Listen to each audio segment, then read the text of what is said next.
On January 1st, 1892, 17-year-old Irish immigrant Annie Moore becomes the first ever processed on Ellis Island, a federal facility in New York Harbor near the New Jersey shoreline.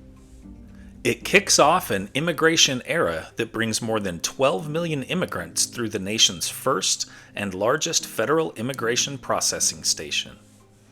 Before Ellis Island, immigrants were processed at New York City's Castle Garden, now known as Castle Clinton, in Battery Park. That facility processed more than 8 million immigrants between 1855 and 1890.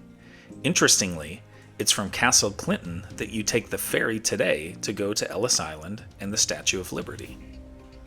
But Castle Garden was state-run, and the federal government realized that it needed to adjust to the increasing waves of immigrants. So it began constructing the facility on Ellis Island and took over immigrant processing in 1890. From 1900 to 1914, Ellis Island was at its peak, processing 1,900 people per day. By the time it closed in 1954, 12 million immigrants had gone through Ellis Island. In fact, 40% of Americans today have at least one ancestor who was processed at Ellis Island.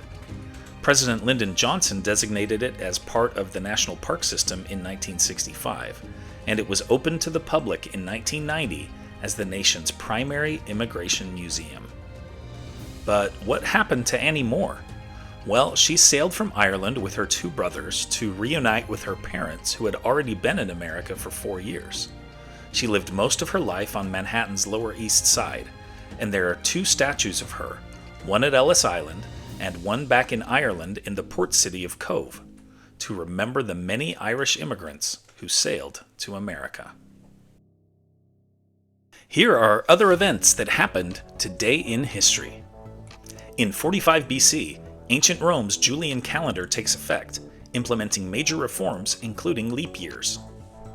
In 1804, 13 years after a revolt sparked a revolution, Haiti proclaims its independence from France. In 1863, U.S. President Lincoln signs the Emancipation Proclamation, freeing slaves in the states in rebellion. In 1959, the Fidel Castro-led revolution in Cuba forces dictator Fulgencio Batista to flee the island. In 1999, a new era in Europe dawns as 11 nations adopt a single currency called the euro. In 2023, actor Jeremy Renner is seriously injured in a snowplow accident while trying to help a stranded motorist. In 2024, the earliest versions of iconic Disney characters Mickey and Minnie Mouse enter the public domain.